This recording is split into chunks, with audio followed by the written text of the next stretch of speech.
हो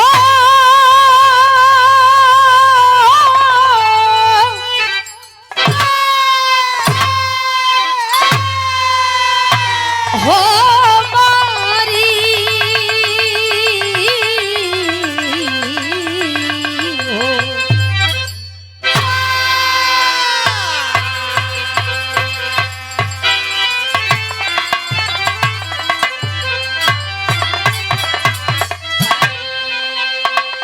भूमिका से बहाव देहल गई बिना देर किए। कैसे?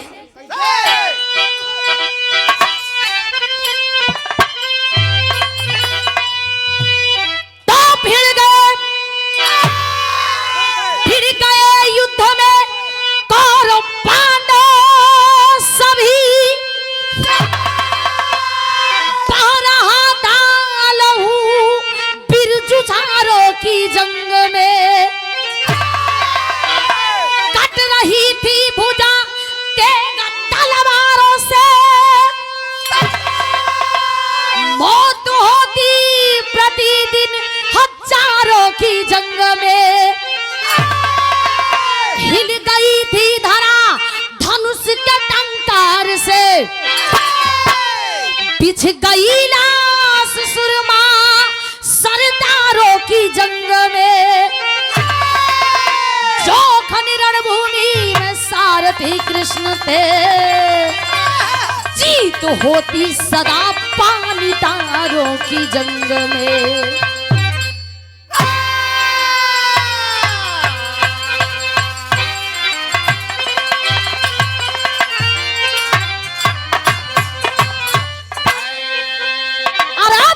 रणभूमि में सारथी कृष्ण थे जीत होती सदा पानीदारों की जंग में। बतावल जाला कि पानीदार मनई हमेशा अपने बात पर अड़ल रहेलन, हमेशा मर मिट जइहन लेकिन अपने बात से पीछे न मुकरियन। लेकिन भैया अरे महुगन के बात मत कह, तो कबो पीछा हट जइया सा। बतावा ठीक कहत हुआ सीना ही जड़न के भी चौड़ा होला, लेकिन मर्द वे कहा जे समर में गड़ के लड़े। बिरहा में एक लाइन कव्वाली लगता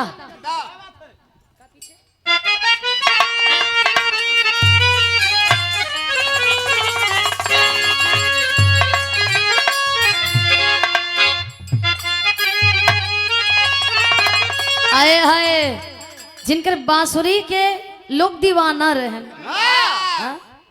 पागलन की तरह ढूंढे मोहित हो जा।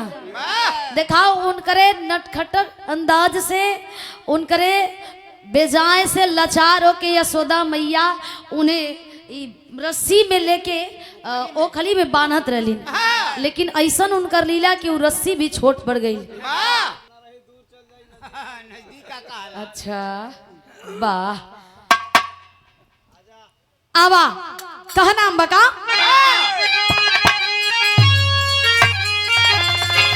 अरे बजा दे, अरे बजा दे, बजा दे श्याम बसुरिया तो मजा आ जाए।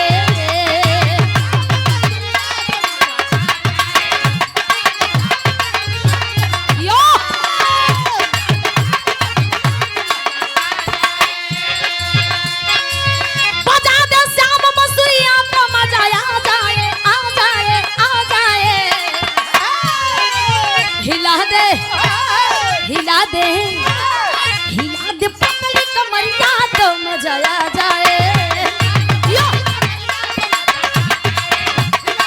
बस भैया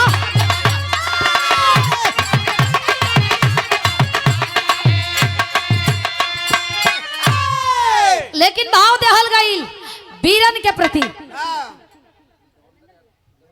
कि बीरन के वीरताई ओकरे खून में होले। ई कहीं बाजार में बेचा लेना पेड़ पर फरेला। आवा गुरु अरे बचा ले, अरे बचा ले, बचा ले साल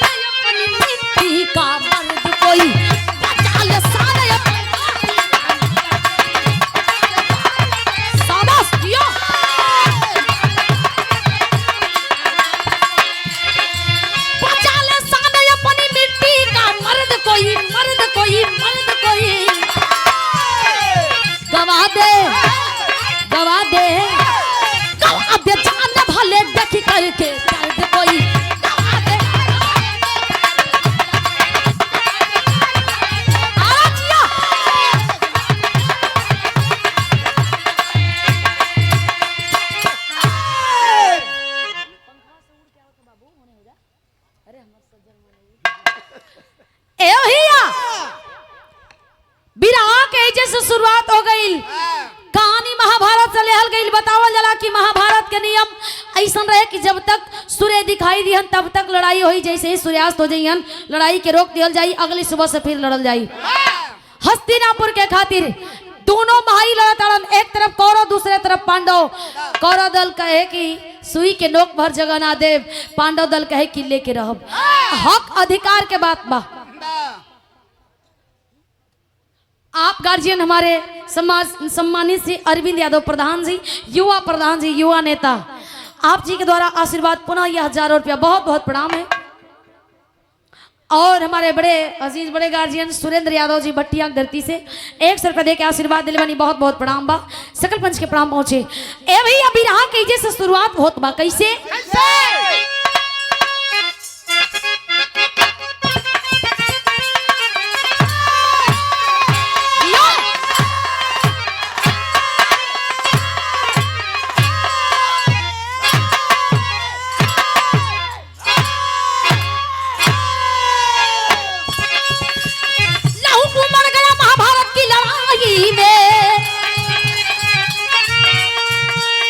छिड़ गया युद्ध कोरा पांडव भाई भाई में। एक तरफ भीष्म करुण द्रोण बलवान चले, एक तरफ 5 पांडव संग कृष्ण भगवान चले। कभी धरती पर ऐसा ना कोई संग्राम हुआ, हस्तिनापुर के रणभूमि में कोहराम हुआ। हजारों वीर उस समर में मारे जाते थे, वीर कुरुक्षेत्र में रोजाना लड़ने आते थे। सका युधिष्ठिर के दिल में एक समाई है, सका युधिष्ठिर के दिल में एक समाई है। क्या है पोल छिपा कैसी गहराई है।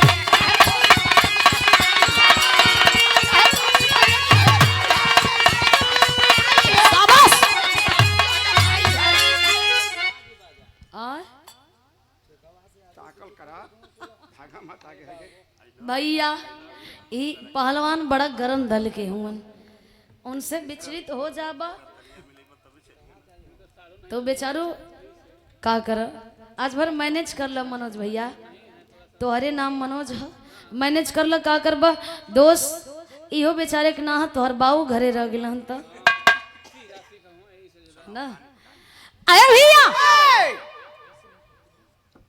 गौर करेंगे, महाभारत की लड़ाई छिड़ल बा। धीरे धीरे 3 से 4 दिन तक बीत गई। और जब 3 से 4 दिन तक बीत गई तो युधिष्ठिर के एक मन में सवाल चले लगल कि आखिरकार ई माजरा का इराज का हो का कि यहाँ हजारन लाश गिरेला हर रोज एक कुरुक्षेत्र के रणभूमि के मैदान में। आखिरकार उलसिया होला का, यहाँ खून के नदी बहे चाहिए तो खुनवा होला का। बात ही उन्हें पचत नहीं खे। जाके कृष्ण भगवान से कलन देखा, बिरहा में गीत लगता का।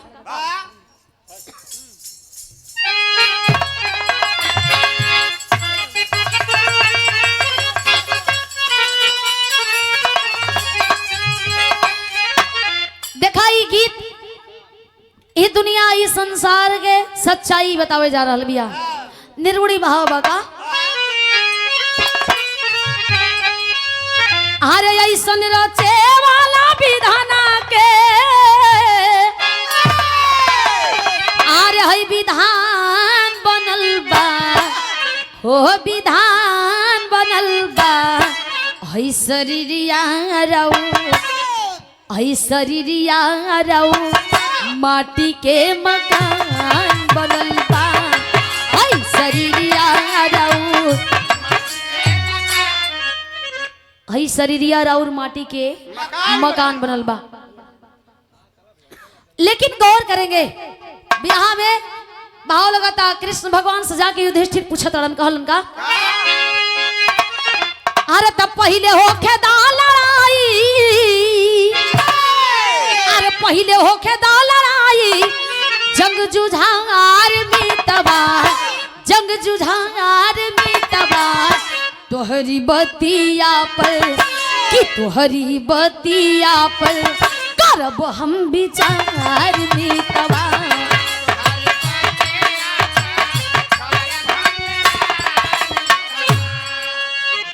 बतिया पर करब हम विचार मिटावा। पहले जवन होत बाय के होखे दा युधिष्ठिर ए धधकत आग में गोड़ मत डाला।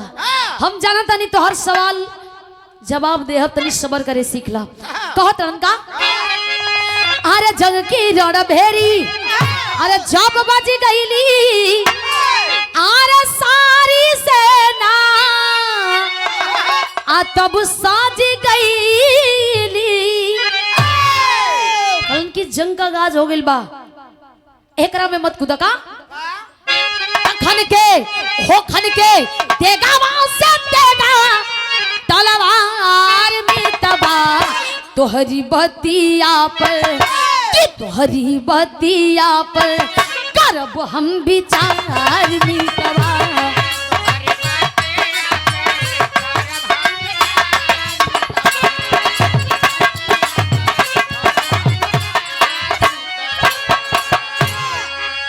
और ये प्रधान जी के द्वारा पुनः आशीर्वाद अरविंद यादव प्रधान जी, सम्मानित प्रधान जी, युवा प्रधान जी, आप जी के द्वारा आशीर्वाद 200 रुपया पुनः बहुत बहुत प्रणाम, बहुत बहुत धन्यवाद बा।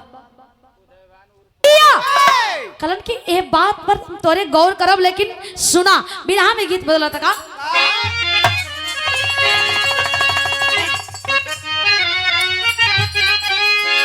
कोनो देवर भौजाई कई मामला बा कहती है भौजैया का अरे छपरा सहरिया में आरे बिकेला चरखावा देवर मोरा जोगी भैले।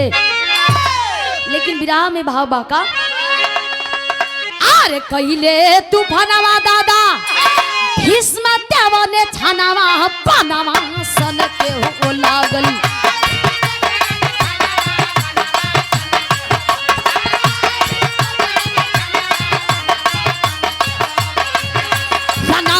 मचल हाहाकार बनामा सनते हो लागल।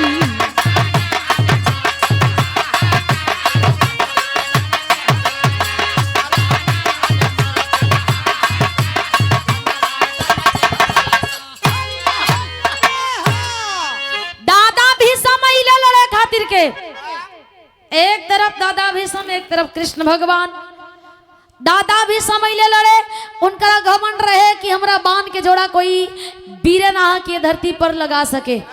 जवान भी बाण साध के मार दो जाके लग जा निशाने पर। यही बात के उन्हें घमंड रहल कि कोई वीर हमें रोक नहीं सकतन, कोई अबे जन्म ना ले ले हुन। कल जला घमंड अहंकार भगवान का आहार होला। हमेशा अगर त्याग करे के बाद गंदे विचार और घमंड अहंकार के त्याग करिया। भैया देखा विराह में गीत बदला था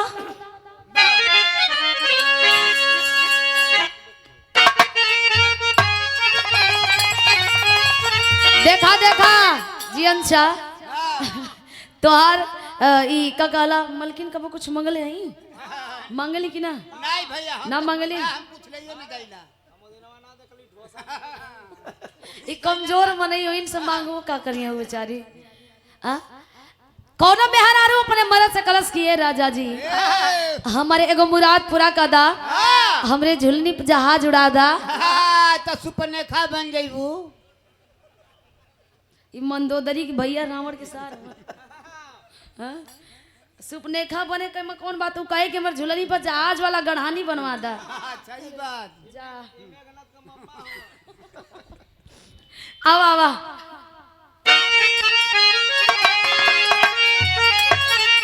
आंगरा झूलनी पे उड़ानी झूलनी पे उड़ानी आ जहाजिया उड़ादा आरे जहाजिया उड़ादा आ हमार पाए जे बुरा जहीरा जड़ा दो। लेकिन भाव दहल गिर देखबा कृष्ण भगवान से जाके अर्जुन कलन की ई बुढ़ऊ आयल हवन दादा भीष्म पितामह ई बाण बेधत हवन इतनी बाण बेधत हवन कि उनकर बाण के जोड़ा लगायो में हमन के लागत है कि दूसर लोक में चल जाइल जाए। हाँ कलन की कुछ उपाय करा कलन उपाय बा जाना तड़ा का पूर्व जन्म में अम्बा काशी रहल इनसे बड़ा मोहब्बत करत रहल और अपने मोहब्बत के इजहार करे गई दूर दूर आके भगा दलन भगाई दहलन प्रण की कि इस अपमान का बदला जरूर हम ले। एकर बदला ले छोड़ब नहीं। ए भैया ए जन्म में शिखंडी का रूप ले ले हो, जाके ओकरा के अपने रथ के सारथी बना के लिया। कलन ऊ का करी, कलन की दादा भीष्म का एगो प्रतिज्ञा है कि उनकर सामने कोनो नारी या कोनो हिजड़ा आ जाई है तो ऊ बाण ना चलावेलन। समझ गेलन अर्जुन, जाके शिखंडी के रथ के सारथी बना के लेके अइलन। लड़ाई रोकल गइल बा, शाम हो गइल, सूर्यास्त हो गइल। बात करत हुवन अर्जुन, हमरा लागत है कि हमरा पीछे षड्यंत्र कइल जाता। अर्जुन कहलन ना ना ऐसन कोनो बात नहीं खे। अर्जुन के तो मन में लड्डू फुटता कि बिहाने पता चली। बिहाने रणभूमि में अइलन, आयामने सामने जब बहिलन तो दादा भीष्म कलन की आय अर्जुन, तोरे बाजुअन के ताकत खत्म हो गइल बा। ही जरा के लेके आई रहल रे खातिर के। अरे देखा ही निकल, अपने हिंजड़ा तो दूसरा का हिंजड़ा बना होता। टकरा हुआ मर्द हुआ का दोनों है हो जा, दोनों जनी कम नहीं खा जा।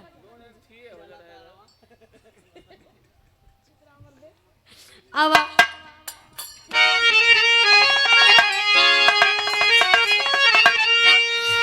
आरे हाय गिरगिट चलल बा, आरे हाय गिरगिट चलल बा, आरे हिलावे पहाड़वा, आरे हिलावे पहाड़वा, आ लड़े अइले हो हमसे मऊगा हिजड़वा।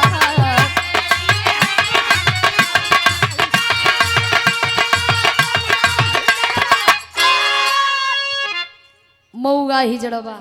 कलन की गिरगिट अइला हमसे लड़े का कलन, अरे भुजवा में दम होता, अरे यही भुजवा में दम होता, धनुषा उठाव, अरे कुंती के लाल मैदानवा में आव।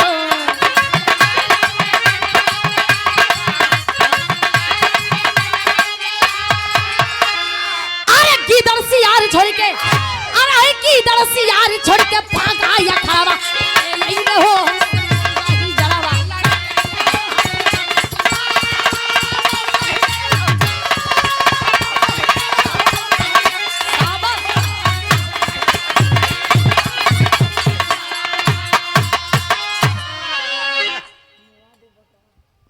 ए भैया। दादा भीष्म ये तनी बात कहत हुन अर्जुन के, तब तक से शिखंडी आके सामने खड़ा हो गई। कलश का हो बुढ़ऊ, खा मारे कबे का अंजत हुआ। हाँ? दादा भीष्म कलन की बस बस बस समझ गेली अर्जुन, तो हर चाल समझ गेली। अपन प्रतिज्ञा के अनुसार दादा भीष्म अपन धनुष बाण धरातल परख दलन। आ जब धरातल परख दलन ए भैया, अर्जुन कृष्ण जी के ओरिया देखत हुवन, इशारा करें कृष्ण जी चलावा बाण। कलन निहत्था हुवन कैसे बाण चलाई, कहत हुवन कि बड़ा धर्मधारी बनत हुआ, तोरे भाइयन के विपक्ष में इहो लड़त होनी काहे भुलात हुआ। अगर 1 मिनट खाती अपन प्रतिज्ञा तोड़ दिहलन ना तो फिर तो कि यहाँ से भागल मुश्किल कर दिहन। ऐसे पहले बाण उठा ला अर्जुन। अर्जुन इतनी बतिया सुनते बाण उठा के लगलन बाण बेधे, इतनी बाण बेधलन, इतनी बाण बेधलन कि दादा भीष्म तीर के सैया पर टंगा के कराहत हुवन। काहे कराहत हुवन कि उन्हें इच्छा मृत्यु के वरदान मिलल रहल। उ चाहता तो वही समय मर जैतन, लेकिन देखल चाहत रहलन कि लड़ाई के करीब पक्ष में जात बा। हमरे विरह के आखिरी गीत लगता का, आरे या मामा के खैला, लेकिन गीत से बढ़िया बहावा। करण कुरपत आपस में बतियावत हुवन, आरे पोला करण वीर कुरा, आरे पोला करण वीर कुरा, पत से बचनिया रे पनिया कैसे जाइना, कि पनिया कैसे जाइना, कि फिर था होई मोर जवनिया रे पनिया कैसे जाइना।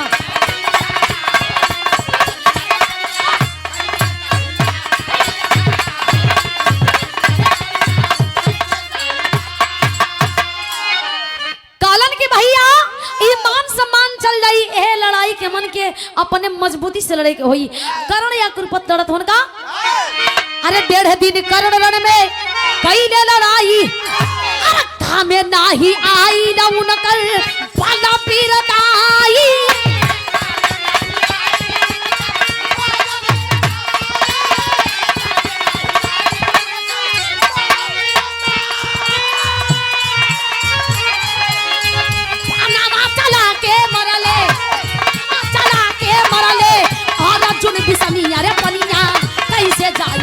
कि पनिया कैसे जाई ना किरण में गिरा ले तू पनिया रे पनिया कैसे जाई।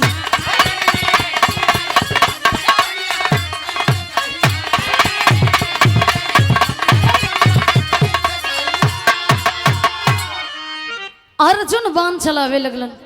दादा भीषम तीर के सैया पर टंगाल हुआ तब तक से 1.5 दिन तक खाली कर्ण या कुरुपत लड़ना इहो लगन के काम खत्म। कृष्ण भगवान सब देखत हुवन लेकिन युधिष्ठिर जाके कहलन कि हमर सवालिया के जवाब बता देता कि उ खुनमा होला का उलसिया होला का कहलन हिज कई दाला मर्दबा रुक जा रुक जईता यार अर्जुन के ललकार दलन। कृष्ण भगवान कलम बाण चलावा अर्जुन ए अर्जुन मारा बाण मार ही तब के अरे सार बनो ही रहना भैया ई रिश्तो जानत हुन तू सार बनो ही रह जा। देखा देही में मांस कम होके जोश ज्यादा जगे ई लक्षण कुटाए के कमाई चरनी या खर्चा या ठन्नी तो ई लक्षण बिलाए के अने होश हवास में अपना के रखल करा। विराम शैली के भाव बा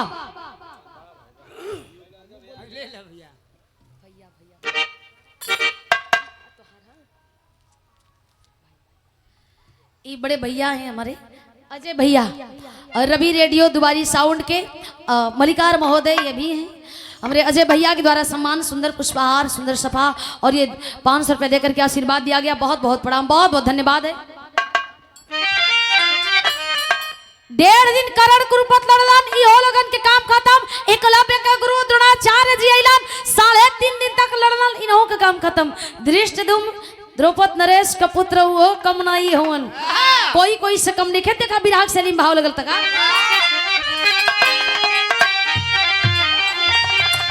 अरे समर में सुरमा शेर चल दिया अरे भैया समर में सुरमा शेर चल दिया निकले रणभूमि में योद्धा पीर दिले।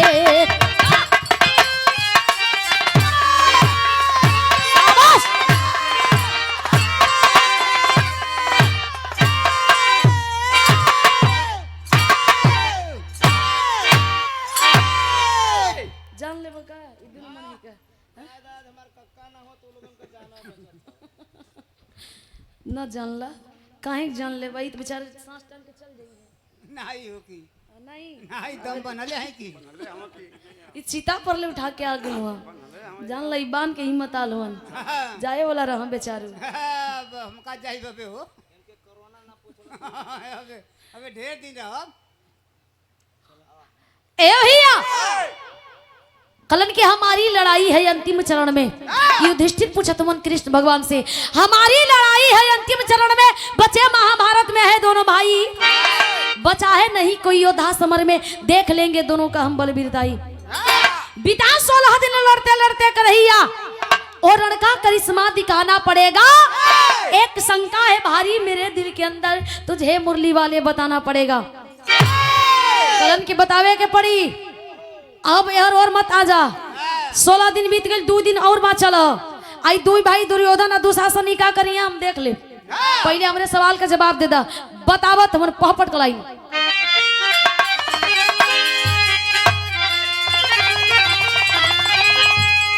आरे कुरुक्षेत्र के लीला गजब है न्यारी भारी मनमोहन।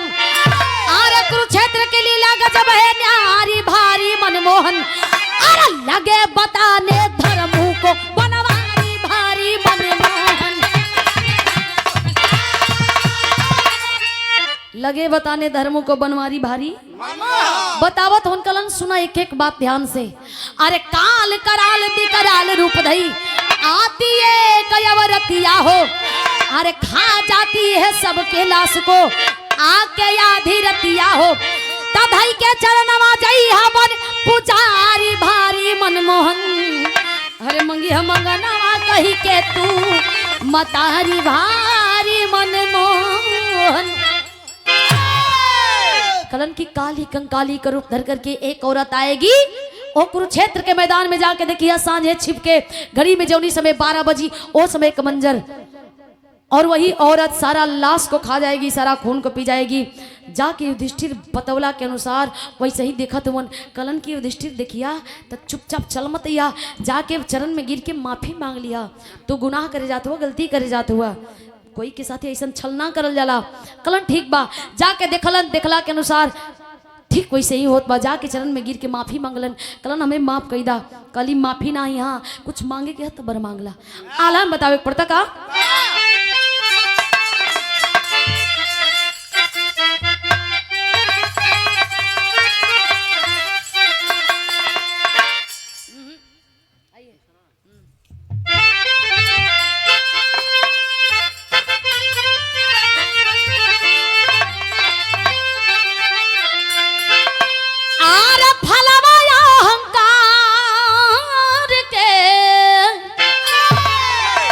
लगे हो जवानी डढ़िया आरे वो करिए बस एक दिन हो ही हो बीना।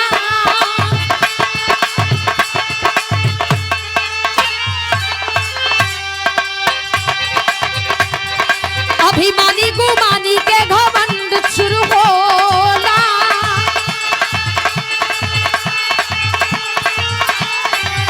अरे अधर्मी कुकर्मी के होई जाला ना।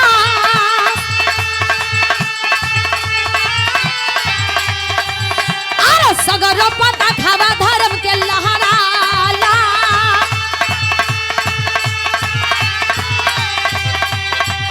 अरे वो करे जीवन में खीले पूजा पारता।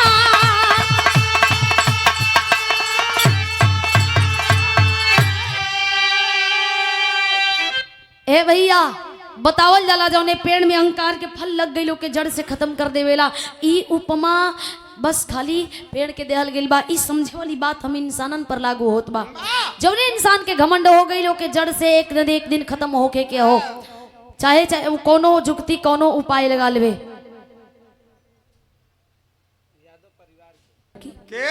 बतावल जा रहल बाबा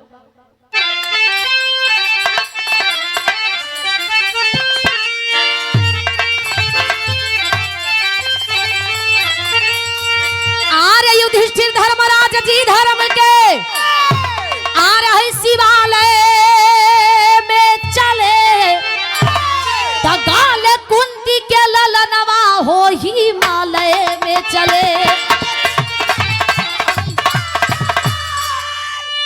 गले कुंती के ललनवा हो हिमालय में चले। उन्हें जिंदे स्वर्गलोक मिल गई और ये चारों भाई हैं गलगिला। लेकिन कल जला कि स्वर्ग और नरक यही धरती पर देखे के मिलेला। यही जे जैसन करनी वैसन फल मिलेला। बतावल जाला एक बात हमरे समझ में ना आवेला कि जे यहाँ से जाला स्वर्गवास में वो जिंदा ना जाला, आजे मर के जाला वो फिर वापस आवेला ना। तब बतावल के कि स्वर्ग और नरक हो कहाँ।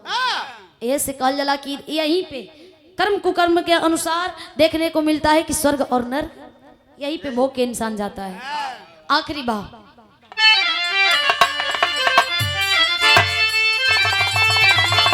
अरे पत्तू छे भरकासी बुल्लू सुखनंदन गुड़ गाए। रंजित रवीना राम दयाल भी रहा में रंग चामाए। अरे समर में सुरमा शेर चल दिया। अरे भैया समर में सुरमा शेर चल दिया। जोखन कलम के ऊपर बरसे बदरा गे। समर में सुरमा शेर चल दिया।